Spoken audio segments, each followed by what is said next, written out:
to get anybody and everybody involved in finding her and bringing her home safely to her family. Is there a murderer in the midst of the United States Congress? 24-year-old graduate student Chandra Levy had simply vanished. Allegations of an affair with a married congressman soon surfaced. Her body was found at D.C.'s Rock Creek Park. Guandique, an illegal immigrant from El Salvador, was convicted based on a jailhouse confession to other inmates. Prosecutors are moving to dismiss charges against the man convicted of killing Capitol Hill intern Chandra Levy. Guandique was convicted 6 years ago for Levy's murder in 2001. But last year, he was granted a new trial, and now prosecutors say they don't feel they'd be able to convict him again based on, quote, recent unforeseen developments that were investigated over the past week.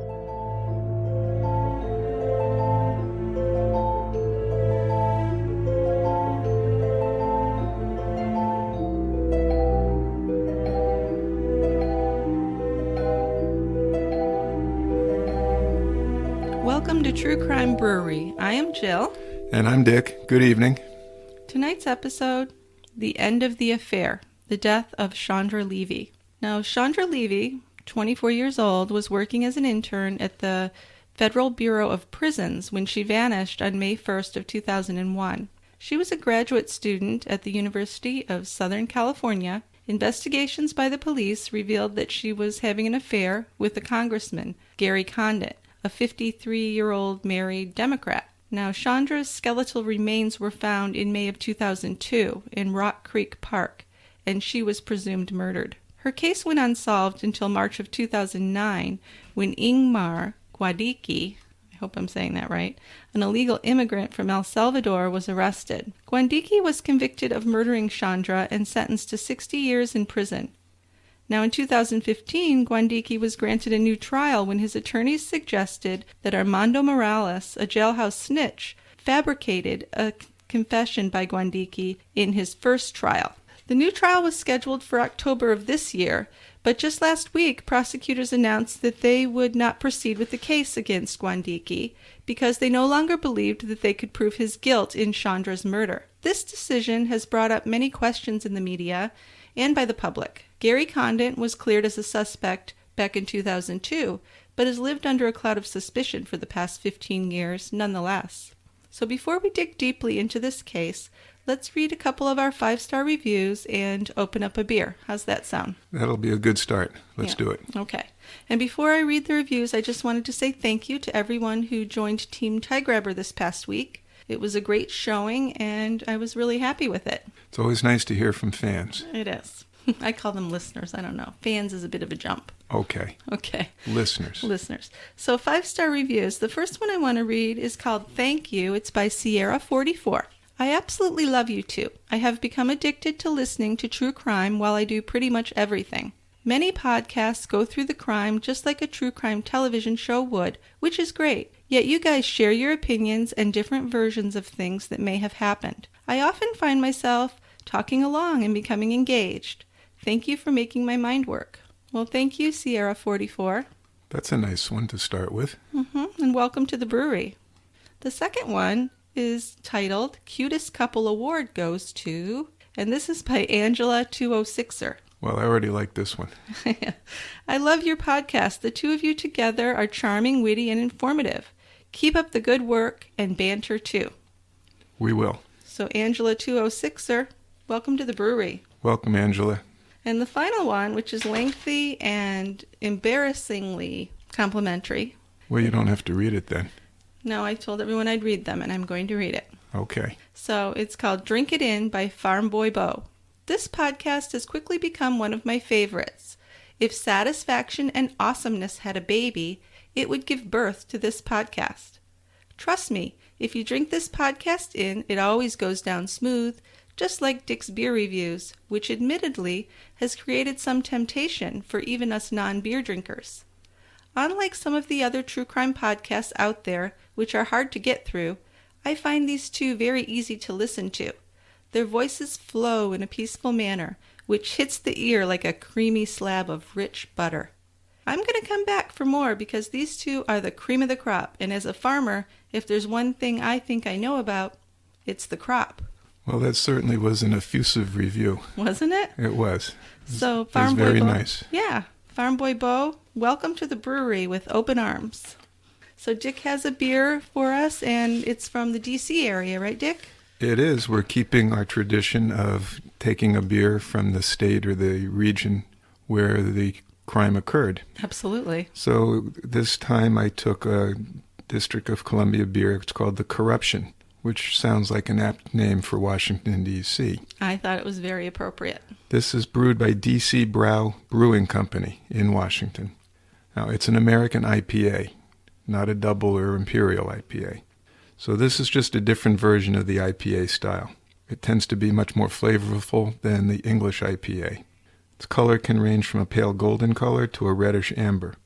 Hops are typically American with a big herbal and/or citrus character. Bitterness tends to be high, and they are moderate to medium-bodied with a balancing malt background. So that describes a nice, average, run-of-the-mill American IPA. Oh, does it? And Okay. The Corruption fits that bill exactly. Well, that's what you want, right? And I did pour this into a snifter. Good boy. It's a hazy amber color with a small white head. There's earthy, piney hops and some peppery sensation. Something tickled my nose. So I think kind of peppery. Okay.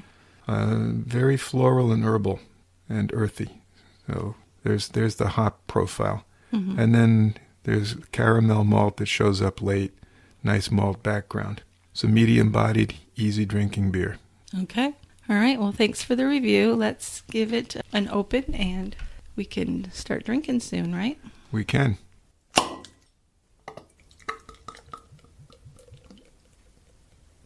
Okay, Dickie, how about you grab those stools and I'll grab these snifters, and we'll head on down to that quiet end of the bar. Let's start this thing. Okay. Let's talk about the end of the affair. I like the title. Mm-hmm. Now, Chandra was born in Cleveland, Ohio, to her parents, Robert and Susan Levy. Her family moved to Modesto, California, when she was in high school. She earned a journalism degree from San Francisco State and attended the University of Southern California Graduate School. As an intern requirement in Chandra's final semester, she moved to D.C. to work with the Federal Bureau of Prisons. She was scheduled to return to California in May of 2001 for her graduation. Now, the District of Columbia Police Department was first aware that Chandra was missing on May the 6th when her parents called from Modesto and said that they had not heard from their daughter in 5 days. Police checked with hospitals and Chandra's friends, but saw no signs of foul play. Chandra's father called the police again on May 7th and told them that she'd been having an affair with a U.S. congressman. Now, on May 8th, he called again to tell them that he believed the congressman was Gary Condit. Chandra's aunt also called the police to tell them that Chandra had confided in her about her affair with Gary Condit as well. So this lady goes missing, Mm-hmm. and it isn't very long until fingers are pointing at Mr. Condit. Sure. I would agree with that. Having an affair, the man you're having an affair with is definitely someone they want to talk to. That's right. So what do we know about this guy? Well, as you said, he was a congressman. Yeah. He was born in 1948. All right. Yeah, we said he was 53 when she went missing. Right. Yep. He attended Modesto Junior College, got an Associate of Arts degree, and then got a business degree from the University of Southern California. And I guess pretty early on he was interested in politics. He began his career on the City Council of Ceres, California, which is near Modesto. Did that from 1972 to 1976. 74 to 76 he served as the mayor. He served on the Stanislaus County Board of Supervisors from 76 to 82, was elected to the California State Assembly in 1982. Then he kept on moving up, and he was elected to Congress in 1989 in a special election, after the House Democratic whip Tony Coelho resigned. And he was elected to a full term in 1990 and re-elected 5 more times without serious difficulty. So he was doing pretty well in politics. He was. He was moving up in rank. Prior to 9/11, he was a senior member in the House Intelligence Committee. And he was what's considered a blue dog Democrat. What does that mean? Which means he's fairly conservative. So he was more likely to vote against Bill Clinton than other congressional Democrats. I always thought of Bill Clinton as kind of a, middle of the road guy, not a super liberal guy. Yeah, but he was more conservative. Okay. All right. Well, it was on May 10th that the police got a warrant to search Chandra's apartment, finally, and they found her cell phone, her purse, her credit cards, and her laptop, and her partially packed suitcases. The answering machine was full of messages from her family and 2 messages from Gary Condit himself. When police contacted Condit, he said he hadn't seen Chandra for a week, and he also denied having an affair with her. So did she work with him as an intern? No, she didn't work with him. So why is he calling her? Well, because they were having an affair. But he said he wasn't. Yeah. Well, he was. I'm playing stupid here. Okay. The police made some significant errors also in the investigation. In the initial search of the apartment, a policewoman accidentally erased the hard drive on Chandra's laptop. And then the police didn't get the security footage from the apartment building, which would have shown us her leaving the building and if she was alone or with someone, what she was wearing, all that kind of stuff. Now, when they did think to go back for the footage, it was 2 weeks later and it had already been recorded over, because this was in the days of the VHS tape, of course. This is good thinking, isn't it? Well... Now, how do you accidentally erase a hard drive? Well, You're the computer expert of the two of us. Well, I'm a far cry from that, but it seems to me that messing up a hard drive takes some effort. Right. You just don't go into a computer and boom, that's... I get the impression that it's more purposeful than accidental. Well, I certainly feel that way, and it may seem a little bit paranoid, but I do see some things here that I could see the police being involved in a cover-up. I'm just going to say that up front, that I might be leaning that way a little bit as we go through this case. That sounds like something to look at. Sure. Maybe not exactly a cover-up. Yeah. Maybe they're just trying to protect a valued member of Congress. Oh. Protect his reputation. And yeah. I would figure if they thought he was guilty of some crime that they'd go after him just like anybody else. But maybe they figured that he was just a innocent bystander having an affair with this intern. So they just want to cover up the affair for him. So they'll just do their best to keep him as much out of the limelight as possible. Okay. Maybe that's too charitable.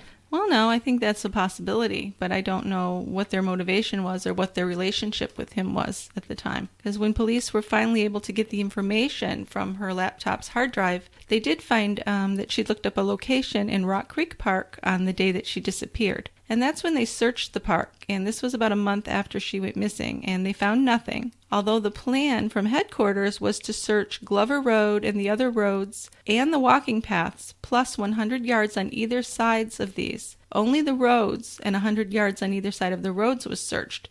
Nobody searched the paths or the 100 yards on either side of the paths. Another very curious thing, because if they had, they would have found Chandra, we believe. But no evidence related to Chandra was found during these searches. So those were kind of half-assed searches. Well, how come they didn't do what the plan was? Well, that one we don't know. We don't know what the mess up there, if it was just a communication problem or if there was someone on the field there that didn't want that area searched. The conspiracy theory again. It's a possibility. Okay. Now, her disappearance became a national headline in the media, of course, because Chandra's family said that they felt like Condit was not being forthcoming, and he may have been hiding some information on her disappearance. It was on July 7th, 2001, that police told the public that Gary Condit had admitted to them that he had been having an affair with Chandra. So, he might not have said it to the public, but the police said that he did admit it to them behind closed doors. So the police searched Condit's apartment on July 10th. Mm-hmm. Anne Marie Smith, a flight attendant, came forward to admit that she too was having an affair with Condit. He's a busy man in Washington. And she was a beautiful woman, if you've seen the footage. When she claimed that Condit told her not to speak to the FBI about Condit's personal life, the FBI opened up an investigation of Condit for possible obstruction of justice. That's right. Condit, in fact, refused to submit to a polygraph test by the D.C. police, but his attorney said that Condit passed a test by a private polygraph examiner. Sure. Yeah. Condit did an interview with Connie Chung in August of 2001. Yes, we watched that interview. We did. Mm-hmm. And he still would not admit to having had a sexual relationship with Chandra Levy. No, he wouldn't. And he claimed it was for the privacy of her family and whatnot, but it just seemed very evasive, not just to me, but to the media at the time, of course. Right. And here's one other tidbit. The night before his apartment was searched, Condit called a friend to help him dispose of a bag, which they dumped in an Alexandria dumpster. Yeah. Well, someone was watching Condit as he went to the dumpster, actually, and that person retrieved the bag from the dumpster after he left. Whoa. But all that was found in the bag was an empty watch box with the instructions in it, so this was peculiar. And after some investigating, the police found that the watch box was from a watch that was given to Condit as a gift, but from another woman that he was having an affair with. So this kind of makes us think he's just trying to cover up an affair, not anything criminal that he might have done to Chandra. Seems like he's really concerned about covering up his affairs, which there seem to be several. So this is a third person besides Chandra Levy, the flight attendant, and now this other person that gave him a watch. That gave him the watch. Yeah. And I wasn't able to find out who she was. Yeah. So it was in September of 2001 that police were contacted by the lawyer of an informant, and this informant, Armando Morales, was being held in a Washington, D.C. jail. He claimed that he had information on who had killed Chandra Levy. Now, Armando Morales said that 20-year-old Ingmar Guandique, an immigrant from El Salvador, who was held in the jail with him at the same time, told him that Gary Condit had paid him $25,000 to kill Chandra. Because Guandique had already admitted to police that he'd assaulted 2 other women in the same park, the investigators ruled out that this was a murder for hire. They thought it was suspicious that Guandique didn't show up for work the day that Chandra disappeared, and also an ex-girlfriend was interviewed and said that his face was scratched and bruised at around the time of Chandra's disappearance. So things are kind of piling up that are making them suspicious of this guy. This is before they've even found her remains, correct? Correct. So even before we know for sure that she was murdered, yes, someone's saying that Condit hired a guy to kill her. Yes, that's right. That's very interesting. Mm-hmm. But this is the same guy who turns out to be the source that basically convicted Guandique. Yes, he's the one that testifies in the trial eventually, yeah. Okay.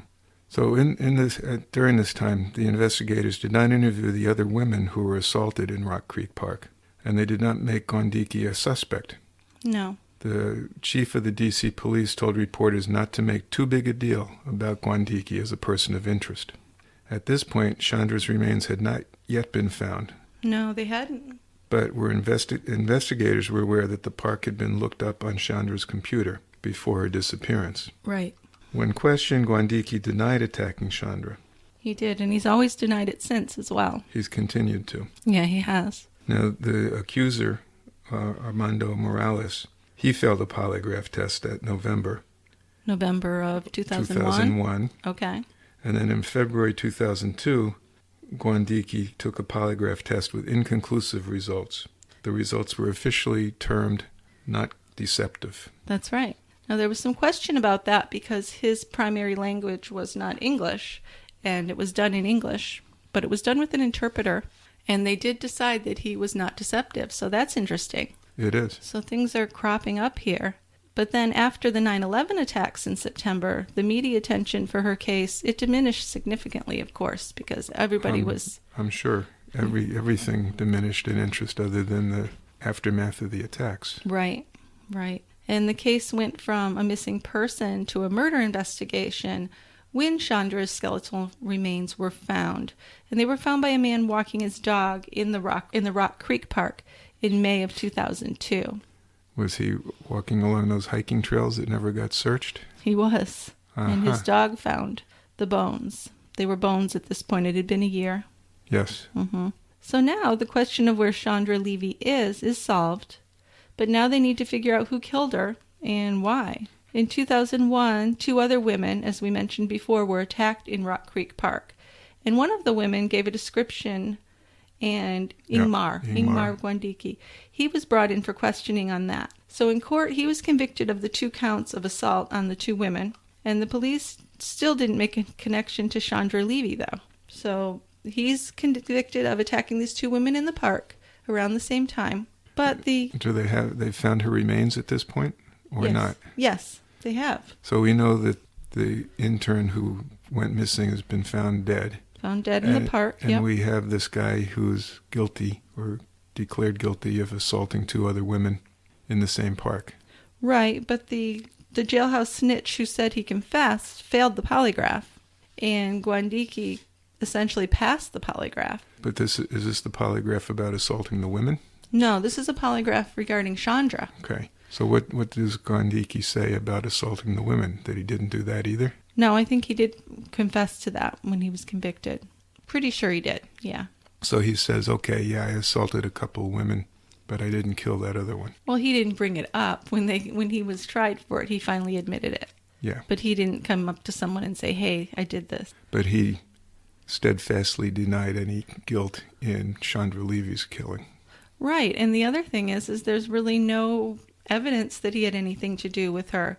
There's the circumstantial evidence of him attacking people in the same park. Right, and there's the testimony of the jailhouse snitch. That's right, yeah. Which is probably less than reliable. I think it is. I think that probably the police should have given it a little more attention, but who knows? It just seems like things were not that well organized by the police or handled the way that they should have been. But of course, at this time, Condit is still really being looked at closely. Yeah, because they haven't even charged Guandique yet. No. With that. This no, is not about, for a long time. About the 2 women who were assaulted. Yes, and he goes to prison and then the case goes cold. Right. The judge presiding over his trial of the assault on the 2 women. Right. He was asked if Guandique was connected to the Chandra Levy murder. And she answered, this is such a satellite issue. To me, it doesn't have anything to do with Chandra's case. Mm-hmm. So he got 10 years in prison for the 2 attacks. That's right. Then in May of 2002, late May, Chandra's family held a memorial service at the Modesto Center Plaza. Over 1,200 people showed up. It's a lot of people. Guess who wasn't there? Who? Gary Condit. Well, where was he? He just wasn't there. Maybe he wasn't invited. I don't know that you get invited. If 1,200 people showed up, it was kind of, please come and pay your respects. Yeah, I think he should have showed up to pay his respects, I think, if he was innocent. So in a nationwide opinion poll by Fox News, 900 registered voters were asked if they thought Condit was involved in Chandra's disappearance. Almost half, 44%, thought he might be. Sure. I'm surprised it's not even higher than that. I really am. Meanwhile, he's just going on as if nothing's happened. Yeah. This time, though, when he was running for re-election, he lost in the primary. First time for him. First time. Mm-hmm. So that was it for his congressional career. It was over, yeah. Well, Condit was subpoenaed in April of 2002 to testify before a grand jury that was investigating Chandra's disappearance. So this was about a month before they'd found her remains. And then he left Congress when his term ended on January 3rd of 2003. The District of Columbia police chief at the time, Charles Ramsey, made the announcement on May 22nd, 2002, that her skeletal remains that matched her dental records were found in Rock Creek Park. Detectives on the scene found bones, they found personal items, and they were scattered in a forested area near an incline. A sports bra, sweatshirt, leggings, and tennis shoes were found also. After the preliminary autopsy results were released, the police announced that a homicide investigation was now being opened. So it was no longer just a missing persons, and something with the autopsy made them think that this couldn't have been an accidental death, that it had to be a homicide. I don't have the whole report. I don't have any of the report. Okay. But what I've heard on YouTube videos and stuff was that the hyoid bone was fractured. Yes. And that would indicate strangulation. Yes. I think that was a big factor in it for them. Yeah, because otherwise you just got bones. Right. You're not going to tell much else. No, they couldn't tell if there was a sexual assault or anything like that, which I'd like to talk about soon because they actually were trying this Guandique guy for sexual assault and other things, which there was no evidence of that as far as I know. Her clothing didn't have any of his DNA or sperm or anything on it. So that was strange, I thought. So after the preliminary autopsy results were released, the police declared her death a homicide, but they said that how she died could not be definitively determined, as you said. And the damage to her hyoid bone was found, and they said that that did suggest strangulation. And on June 6th, after the police had completed their search, private investigators hired by the Levys found her shin bone and some twisted wire 25 yards from the other remains. Now, this is crazy. Police Chief Ramsey even admitted that it was unacceptable that the items were not recovered by the police in their search. So the police have been there supposedly doing a thorough search, and 25 yards away they find her shin bone. Well, they missed a couple things. And some twisted wire, which could be what was used to strangle her. Could have been the murder weapon. Right. But again, no DNA of Guandique's or anyone else found on the wire. Although I imagine if you're going to strangle someone with wire, you're going to wear gloves because you could hurt your hands at the same time. Right. Wire's pretty. But no DNA of Chandra Levy either. That I don't know. On the wire, I haven't found anything out. That's a good question. I'm not sure. I mean, they must have thought the twisted wire had something to do with her death, or they wouldn't have remarked on it being near the shin bone. Right. So. And maybe there wasn't any DNA to recover because it had been lying there for a year. Good point. It'd been a long time. Yeah, that's true. But it's just outrageous that those things were found there. And I don't know the length of the wire or anything like that, but it's just, I would be pretty damn pissed off if I was her parent, finding out that they left one of her bones there they didn't find. I would think that they would search at least 100 yards around the site of where they found these, because they were scattered. It's not like she was buried in one spot. We're talking about scattered belongings and bones. Right. And then 25 yards away, they don't find something? This is just half-assed. No, that wasn't a very good search. No. Very thorough search. Right. And if the family hadn't hired a private investigator to do that search, it may have never been found. And her bone's just out there in the woods. It's creepy. I don't like that at all. Yeah, I don't know how much that would have... I mean, I think the twisted wire probably gave some information. Right. But I'm sure they didn't find every single bone in her skeleton. No. In that area. No, but it just shows such a lack of professionalism that they didn't find it. Right. Not that it was that significant to the case, but it just shows incompetence, I believe. Yeah. Well, like you said, there's a lot of other things. Well, yeah, we've got the hard drive. The hard drive getting erased, the half-assed search of the park. Right, and the security cameras. And now this. And now this, yeah. So in 2005, investigative journalist Dominic Dunn was interviewed on Larry King Live, and he announced that he believed Gary Condit knew more about the Levy case than he had admitted. Condit filed 2 lawsuits against Dunn and received a settlement of an undisclosed amount in one of them, but in 2008 the other suit was dismissed. And we don't know any details about that and why it was dismissed. But I thought that was interesting. It just shows that it was a very big case if it was aired on Larry King Live. And Dominic Dunn, I've read a few of his books. He does a lot of the big cases. I think he did something on O.J. Simpson.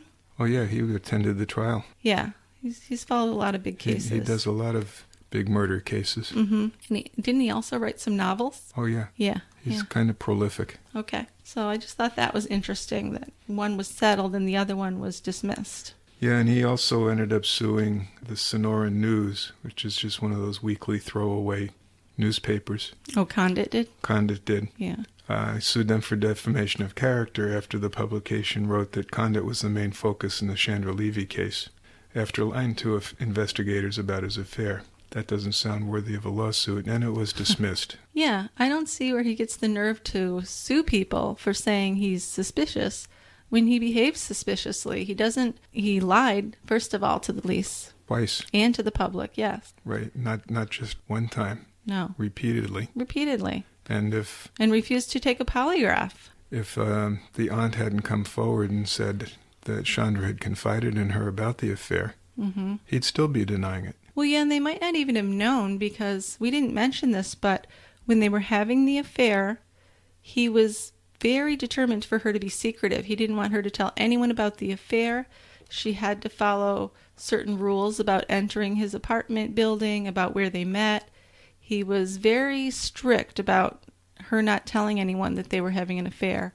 and about no one finding out. So it seemed like his priority there was to save his political career, which is understandable in a way, but once you have a young girl missing, a young girl killed, I think you should set aside your political worries about your political career and put that first. Have some balls, have some decency. Well, you're talking about a sane person or a rational person. Mm-hmm. And a lot of these people in politics are just so swept up in the importance of being a high-ranking official that they don't want to do anything that would jeopardize that. But it doesn't show any care for her. If he was actually in a romantic relationship with her, and according to her aunt, Chandra thought that they had a 5-year plan, that they were going to get married. Well, he probably said that to everybody he had an affair with. You're probably right, yeah. Yeah, so that makes him despicable in my book. I'm going to call him despicable. Oh, he is. He's a perfect slime. He is. He really is. Now, the other thing I would wonder is why would you ever think with a 30-year age difference that there is a future in that relationship? Oh, come on, you're a 24-year-old girl. Of course you think that. Oh, jeez. You have this romantic way of thinking. All and right. He's telling her all she wants to hear. She's in love with him. I mean, we certainly can't blame her for thinking that when he's telling her that. I don't blame her at all for that. I think he was a scumbag to lead her on that way. Yeah. And if he had her don't know. killed, then I suppose he's... you're right, that in your early 20s, you're thinking differently. Of course you are. Your brain's not wired. If it's your first real romance, and this guy, he's a politician, he's wealthy, he's got all these connections. She thinks he's really smart because these are things she's interested in. She's interested in politics. So she's really enamored with him, looking up to him. And he took advantage of that, not only with her, but with other women, it seems, other young women. So it seems. Yeah. He was a definite player. Yeah, scumbag. Okay, we'll just call him scumbag. Let's call him scumbag, sure. Okay. Okay. All right. Okay, well, Chandra's homicide, it actually remained a cold case and a topic of speculation until 2006, when Kathy L. Lanier succeeded Ramsey as the D.C. police chief. Now, she replaced the lead detective on Chandra's case with 3 more experienced homicide detectives. So Kathy L. Lanier, she succeeds Ramsey as the D.C. police chief, and then she replaces the lead detectives. And in 2007, the Washington Post assigned a new team of reporters to re-examine Chandra's case as well. So that's interesting. Yeah, and there's a lot to look over that really wasn't mentioned in the media right away, right? Right. There was one unreported and unexplained fact in the case is there was a 911 call made by a neighbor of Chandra's at 4:30 in the morning on the day she disappeared, 2001. The caller reported hearing a woman scream outside her apartment building. Patrol officers found nothing suspicious in the area when they arrived. Mm-hmm. And because she had not yet been reported missing, they had no reason to check Chandra's apartment. Right. That makes sense. But I don't see why afterwards it wasn't looked into more. I could see Right. at the time they had nothing to base it on, but... Yeah, afterwards you'd think they'd look into that. Yeah. They said that it appears that Chandra was using her computer for more than 3 hours later that morning, so that's why they weren't considering the 911 call to be evidence. So my question is, how did they know that was Chandra using the computer? Exactly. And how clear are we on this computer, the times and things? Since the hard drive was supposedly messed up for a while, Yeah. and they recovered it, how much can we trust the recovery and the accuracy of this? I don't know. We can't. I mean, I honestly don't know enough about it to say, but I don't trust it 100%. Yeah, the best they can come up with is that they think she was using her computer between 9:30 in the morning and 1 p.m. on May 1st. Right. And this is when they think she looked up the Rock Creek Park Right. location. How do we know that someone else didn't look up that location and then took her there? Yeah, because this is after the woman heard the scream. Yes. So, Yeah. So I think that definitely shouldn't have been brushed aside the way it was. I think that is definitely a significant thing that we should keep in mind. absolutely. Yeah. So I don't know. It's just really disturbing the way the police handled and mishandled this thing. Well, but now there's a new police chief, Yeah. and there's a new team of investigators. Right. So clearly, I mean, I don't see anything unusual about a new chief. That probably happens every few years. Probably. I don't know if it's No, an they're not elected elected, position. are they? I don't know. Okay. But to Yeah, I don't know. replace the lead detective with a new team, that's very interesting. Well, So I think that says something. She must have been, the new chief must have been thinking, I need some fresh blood in here because this guy hasn't gotten anywhere and might in fact be not even investigating this any longer. Maybe he doesn't want to find out. Maybe he's in on the whole damn thing. Well, I don't know about that, It's possible. but not probable. No, it's possible. Okay, well, in 2007, this got interesting because the Washington Post decided to assign a new team of reporters to re-examine Chandra's case from the beginning. There was a series of articles published throughout the summer of 2008, and it actually focused on the failure of the police to fully investigate Guandique's attacks in Rock Creek Park and their possible connection to Chandra's murder. So it's about time. Yeah, but still at this time he hasn't been charged with Chandra's death, right? No. Nope, he's in prison for the attacks. He's in prison for those attacks. Yeah. No, he hasn't been charged. So the case has gone cold from 2001. Now it's September 2008, and investigators search Guandique's federal prison cell. So this is interesting. They found a photo of Chandra in his cell that he had saved from a magazine and posted on his wall. What do you think of that? They seem to think that that was a sign that he did it. I don't know if I see it that way. Well, yeah, I guess they're thinking it's to him a trophy. Well, maybe, or maybe it's not. But maybe he was just interested in the case. Well, you would be if you're being suspected for it, right? If it happened in an area where you had attacked people. But he hasn't been yet. Well, he's been convicted of attacking people in that area, Yeah, though. but he hasn't been charged or suspected. He's been suspected. Remember, they gave him the polygraph. Yeah. So he was suspected a little bit. That was about Chandra? I thought it was about the two women. No. He was Okay. given a polygraph about Chandra, the one that he passed, or that showed no deceit. Not deceptive. Yeah. So they interviewed Guandique's ex-girlfriend and the women from the other Rock Creek Park attacks at that point when they saw the picture. No, I don't know if it was the picture that was such a big deal that made them change tacks. It seems a little strange to me, but that seems to be where it led them. So the Superior Court of the District of Columbia then issued an arrest warrant for Guandique in March of 2009. So it's been close to 8 years, right? Yeah. And he was indicted by a grand jury on 6 counts. Now, here's what I was talking about earlier, the counts. Now, all they found were bones. They didn't find any evidence of a sexual assault, at least not that we know of. Right. So he was indicted on these counts. These are 6 counts I'm going to list for you now. The first one was kidnapping. The second one was first-degree murder committed during a kidnapping. So does this mean they think that he brought her from her apartment? Or could kidnapping mean just because he grabbed her in the park? That could also be kidnapping, right? Grabbing someone. No, I would take No? it to mean that she was taken from somewhere and brought to the park. Okay. Because if she was simply accosted in the park and killed, that's not kidnapping. That's just first-degree murder. Okay. I don't I mean know to what say you it mean. that way. But It's only first-degree murder. right. Right.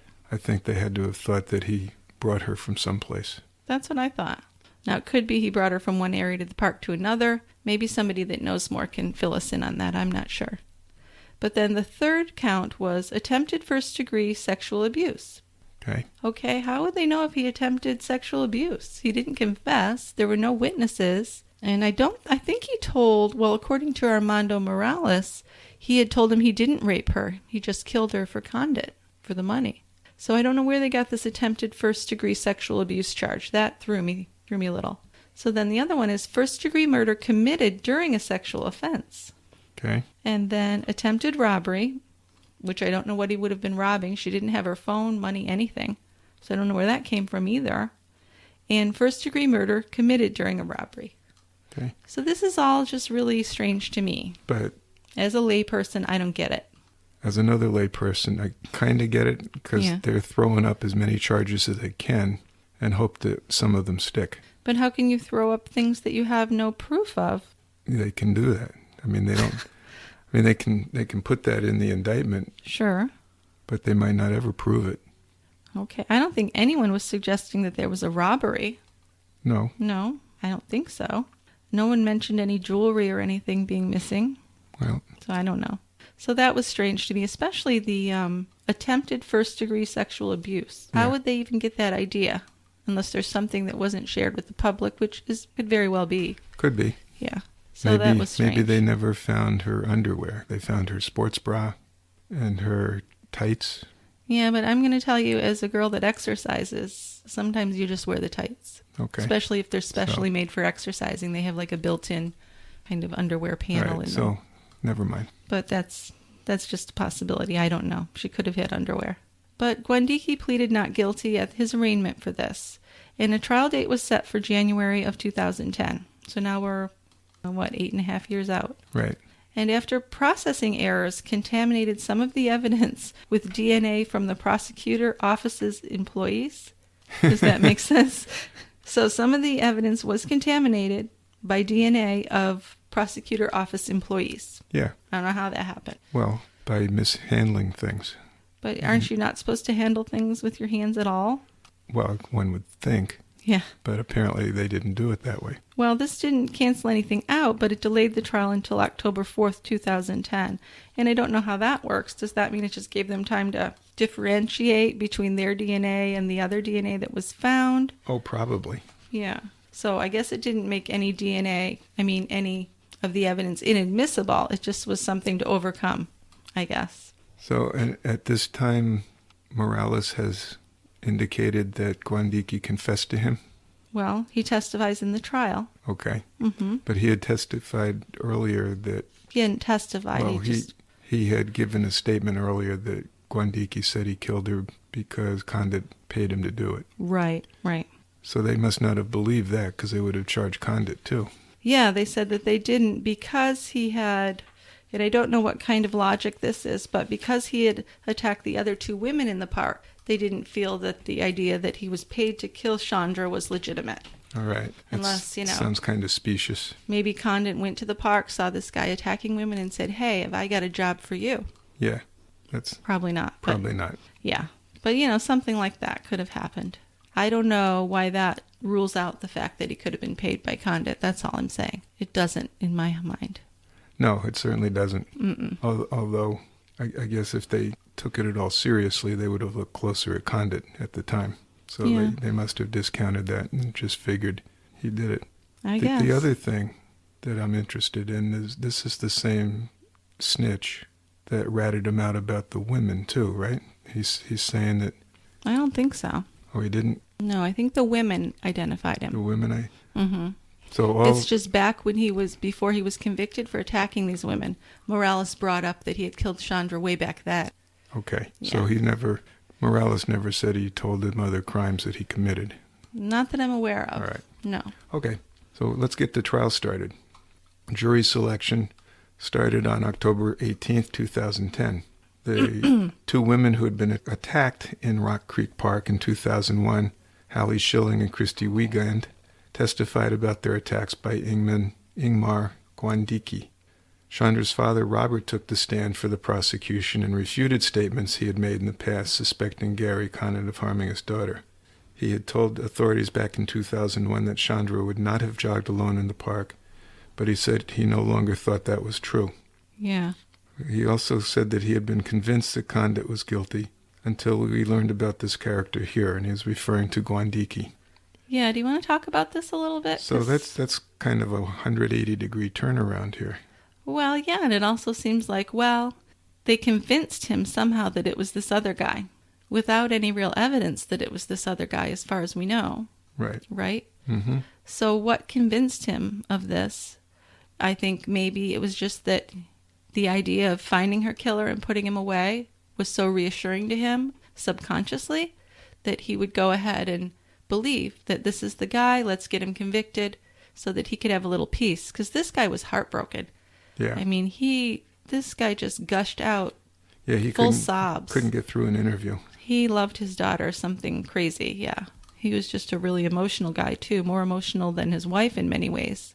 So I could see that if the police are saying, well, we found this guy who attacked women in the park, and we believe that he killed your daughter, then it's easy for him to push Condit aside and believe what the police are telling him. Sure, absolutely. Yeah, because they certainly were very suspicious of Condit in the beginning because he was so evasive. Yeah, well, like the father said, he was convinced Condit was guilty until he found out about Guandique. Which kind of says it all, yeah. Yep. Yeah.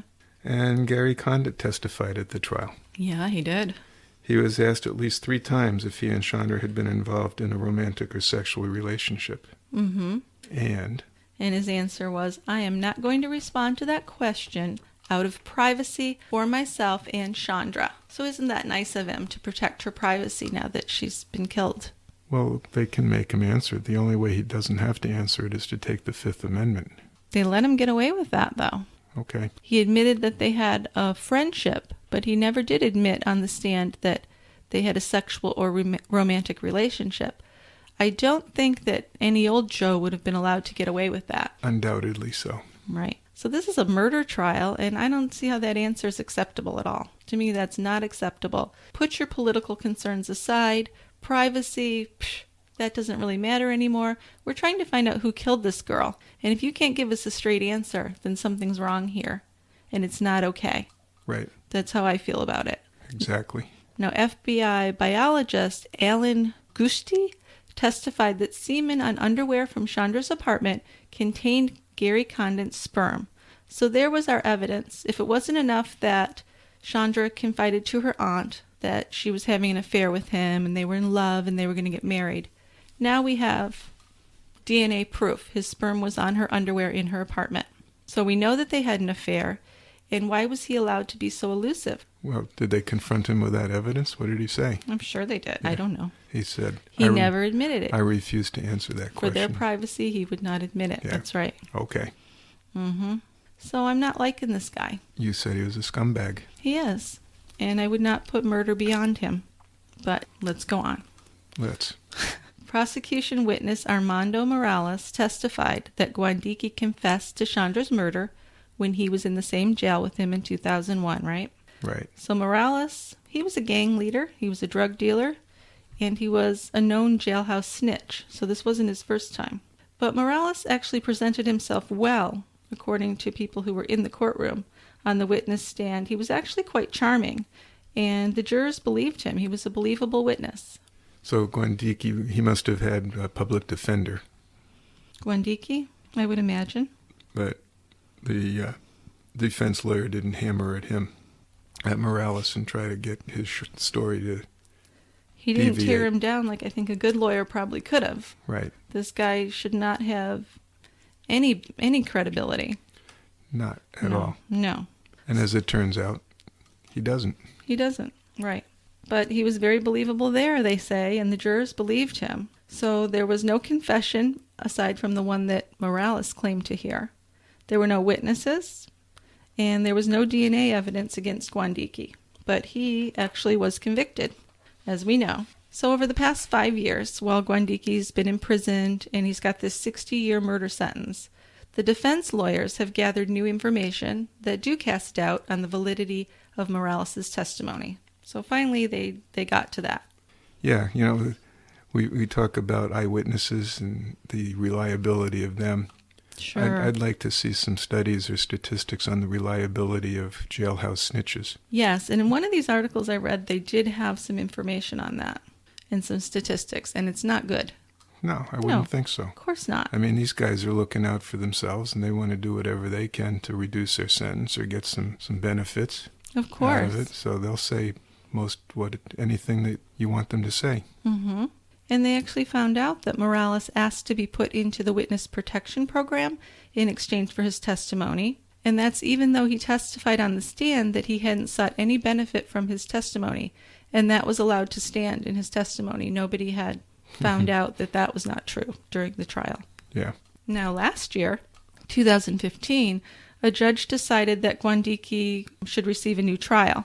And actually, the prosecution acknowledged that a retrial was warranted in this case. That's a big step. It is. So what was the reason for granting him a new trial? Well, questions about Morales started to pile up, and then there was a woman named Babs Prolier who began recording her conversations with Morales, and she turned her recordings over to the authorities just this July, and just last week on July 28th, the prosecutors dropped the charges against Guandique, saying that they recently received evidence that made it impossible for them to prove their case against him beyond a reasonable doubt. So that's interesting. So what'd she do, record him saying that he lied? Yes. Uh-huh. Mm-hmm. Yep. But we don't know exactly what was in the recordings between Prolier and Morales because it's not public knowledge. But it seems that they were part of the information, obviously, that prompted the prosecutors to dismiss their case against Guandique. Susan Levy, Chandra's mother, she was in an interview just last week, and she said that she felt despair over her daughter's unsolved murder. I'm sure she does. Yeah. I'm sure the parents are just devastated. Because Sure. it's like they're back 15 years ago at square one. Absolutely. But it wasn't 15 years ago. He was only convicted in 2009. But she disappeared in 2001. Right. Yeah, so they're back when they didn't even know. I see what Right. you're saying. Yeah. Now, David Benowitz, a criminal defense attorney in Washington, he told the Washington Post that prosecutors have clear obligations to inform defense attorneys of any potential issues when they use jailhouse informants. Now, here's where he said that jailhouse snitch testimony is inherently unreliable. The problem is exacerbated, of course, when prosecutors refuse to disclose information that would allow the defense to attack the informant's reliability. So if they knew that he was asking to be in the witness protection program, but they did not reveal that at the time, that's not right. That taints the testimony. If not illegal, it's absolutely unethical. But I think it is illegal, actually. Yeah. Yeah. Now, defense lawyers did attempt to undermine Morales' testimony during the trial. They actually presented testimony from a third cellmate, and he said he was almost always with Morales and Guandique, and he never heard a confession from him. They'd spent most of their time together. It had never come up when he was in the area. And during Morales' cross-examination, they suggested that Morales had ulterior motives for pointing the finger at Guandique, but ultimately the defense failed to persuade the jury that there was a reasonable doubt, and they believed him. But over time, things changed. Yeah, so Guandique no longer faces charges in Chandra Levy case, but he does face deportation. He's definitely going to be deported. Right. He's in the country illegally, and they're not going to keep a criminal because he has confessed, right? Well, he was at least convicted. Or convicted of the assaults of the two women. Correct, yeah. Yeah. So. And then, of course, the lawyer for Gary Condit, he said it would be wrong for people to think that Condit could again become a suspect. And why is that? That's just lawyer talk. Well, sure, they just don't want that to happen. Yeah. Now, Mr. Condit's attorney said that he was completely exonerated a long time ago, and he is neither a subject nor a target of the continued investigation into Chandra's murder. Well, let's just wait and see. Yeah, not surprising that he said that, but it wouldn't surprise me if something comes back on Gary Condit finally on this case. No, because look, think about this. Yeah, let's. Okay. So here's this young lady who's having an affair. We know that's the case because of the DNA. Right. She goes missing. Her remains are found. Right. Okay. So I guess that Guandique could have done it. Right, but we know how rare it is for a stranger crime to happen. Right. It's much more likely someone you know. But he could have done it because he has assaulted women in that park. So it sounds like he frequented that park. Okay. Another stranger, someone else could have done it. Right, right. Or Condit was involved. Right. Now, maybe not the actual crime itself, but maybe he paid somebody to do it. Mm-hmm. But I'd be leaning towards that one. Well, you know what really this makes me think of, because I'm a real movie buff, but the movie Crimes and Misdemeanors with Woody Allen. Remember that movie? Vaguely. Yeah. So there's this eye doctor, and he's having an affair with a woman for years and years. And he's got this, he's very successful. He's got this perfect looking family. And his lover is finally getting tired of this. She says, I want you to tell your wife and finally we can be together. I'm sick of this. I want you to do something. If you don't talk to her, I will. And he tries to poo-poo her and hush her, but she won't. She says, you tell her now or I'm going to tell her. Mm-hmm. Well, he has her killed. Okay, right. And it turns out being addressed as a random crime, a robbery and a murder in her home. Yep. Right? Mm-hmm. And he goes on to a very successful life with his family. There you go. It's also like another Woody Allen movie and one of my very favorites, Match Point. And I know you've seen that one. I've seen that a few times with you. Yeah, that's a great movie. But that's another one where the guy doesn't want his lover to mess up his perfect life to make him lose his career or his money. And she's killed and it looks like a random act. Yes. So it wouldn't be impossible for Gary Condit to have made something like this happen. No. I think of the possibilities that I thought about. That's the most likely that he's involved in somehow. I think so too, because I think that he has no value for her. If he's having these affairs with young women, he's just having fun with them. He didn't value her life or her feelings. Right. And she posed a major threat to him. She did, so she's disposable. At the time, he was a rising star. He was, and then... Maybe not a huge rising star, but I'm sure he had ambitions for being more than House of Representatives guy. Sure, he planned to go further up the political ladder. Yeah. He did. And Miss Levy is going to mess things up. Well, and another thing is, at the time of her disappearance, her internship had ended. Right. She was supposed to head back. She was supposed to head back to graduate. Right. Now, her thoughts of a 5-year plan with Condit would have meant graduating and coming back. And coming back to right? D.C. Sure. Right. Maybe he didn't want her to do that. Right. And that's why I called it the end of the affair, because to him it was the end of the affair. Very apropos. And to her, she thought that things were just starting out and that they had a future. Now, there was also some talk about her thinking that she was pregnant. I don't know that there's any evidence that speaks to that. No. Other than some hearsay stuff. Yeah, I think it was just hearsay that she had told a friend or someone that she thought she might be pregnant. At first I thought that she told her aunt that, but she actually hadn't. Her aunt had just been told that she was having an affair and that it was different. It wasn't just an affair. They were in love, and he had told her that his marriage to his wife was simply a political partnership, and he just needed to stay married to her for a certain amount of time. He needed her to be patient, and they would be together. Yeah. Yeah. Good line. Mm-hmm. I'm glad that you agree with me that it could be him, because it seems like a lot of the press has been trying to say that he had nothing to do with it just because he was ruled out back in 2002. Yeah, but he was ruled out because of a jailhouse snitch. Sure. Who fingered the other guy. Right. I don't know that there's any other evidence that compelled people to rule Condit out other than they had this guy and they focused on him. Right, and if this guy never came up, what would have happened? Right. And maybe that was why this guy came up. Mm-hmm. I mean, I think the whole thing could have been made up. The attacks, everything could have been made up to protect him. Yeah. They might have set this guy up completely. This guy is from a foreign country. He, doesn't speak English. He is vulnerable. You're right. Now, granted, I think he did have criminal activity in his past, but that would just make him more vulnerable as a target to set up for this. Mm-hmm. So I'm just really interested to see over the next several months or years what happens with this case, because it's an open, unsolved case. Right. Back to square one. Back to square one. So I hope that there will be investigators that will take this from the beginning, start over, take a fresh look at it. It sounds like they will. I want to know what happened to Chandra Levy. Me too. So do you have anything else to say about it? The only other thing I'd say is that Mr. Condit's post... Oh, yeah. What's he doing now? I know you looked him up. His career after leaving office hasn't exactly been stellar. No? Okay. He moved to Arizona, and he operated an ice cream store, I think a Baskin-Robbins franchise. Hmm. And he was a civil defendant for costs due to franchise failures. And he's also defending a civil suit for fees and costs. So his business career didn't take off. Oh, so who's suing him? The franchise? The franchise. Oh. His current job is president of the Phoenix Institute of Desert Agriculture.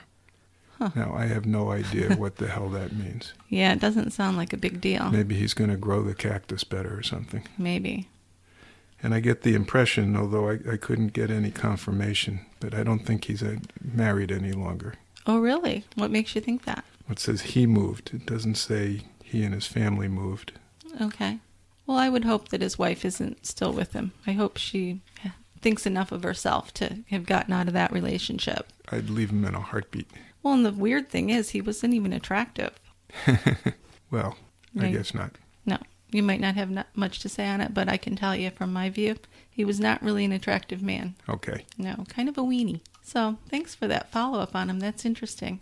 So we'll have to see what happens. We will see. It's going to be interesting. That's right. Well, thanks for listening.